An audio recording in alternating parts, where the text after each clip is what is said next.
Professor Dr. Patrick Verkorjian, Chief Executive Officer, Global Center for Adaptation. Dr. Akuimi Adesina, President of the African Development Bank Group.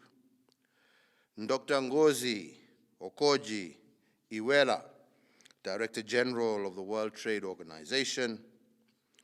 Ms. Patricia Esponsoza, Executive Director of the United Nations Framework Convention on Climate Change. Ladies and gentlemen, I am pleased to join you at this important event on adaptation to climate change. This is an issue of great importance, not only to me and my administration, but also to all our Kenyan people and the entire African continent. I note that this inaugural lecture on adaptation on Africa, and I am pleased that the first edition is taking place here in Kenya. Ladies and gentlemen, the recently released sixth assessment report of the UN Intergovernmental Panel on Climate Change has confirmed that the African continent is the region most exposed to and adversely impacted by climate change. We are together seeing major climate change impacts across our African continent. These include the ongoing drought that has ravaged eastern parts of our country and precipitated famine, as well as the 2020 floods that we saw here in East Africa, which affected over 1 million people. Additionally, and this is notable, is that the worst locust outbreak in 25 years, which left about 1 million people food insecure in the Horn of Africa, and the March 2019 Cyclone Ida, which affected more than 1.5 million people in Mozambique. Further evidence does indicate that climate change will have a devastating sub-economic impact across the world, but quite severely here in Africa. If we do not take any action, Africa could, as a consequence, see its gross domestic product contract by up to 30% by 2050 due to climate change. While impacts will vary across the region, we anticipate that climate impacts will lead to overall yield reductions of at least 20% by 2050. Increased flooding will raise the risk of malaria, while frequent droughts will put severe stress on our water resources. So, ladies and gentlemen, for Africa, a low-emitting continent, the main priority is adaptation, and it is now an urgent imperative. We need to accelerate action to moderate the negative impacts of climate change, facilitate adjustment to expected climate impacts, and strengthen our capacity to absorb, accommodate, and recover from climate change effects. While it is relatively more difficult to design, implement adaptation projects, and while fewer resources are currently available for adaptation, we should not lose sight of the fact that adaptation is without doubt smart economics.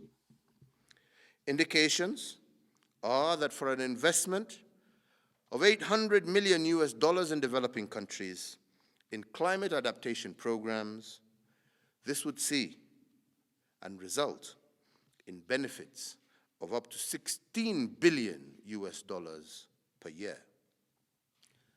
So, ladies and gentlemen, let me say that Kenya has deployed significant financial resources to scale up its adaptation efforts.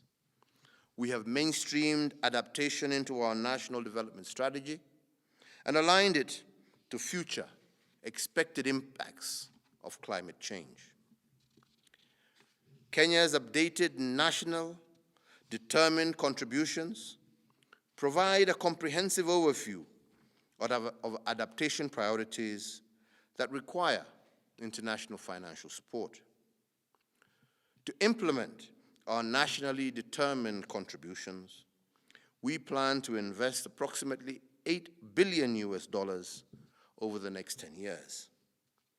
This is just 10% of the total investment needed of the NDCs, and we therefore need support from our international partners. The financing challenge is not peculiar to Kenya. Globally, funding for climate adaptation, which in 2017 averaged around $30 billion a year, would need to increase tenfold to meet the growing needs of vulnerable communities in our warming planet.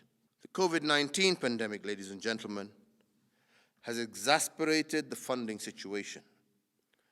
Countries around the world have collectively allocated over $20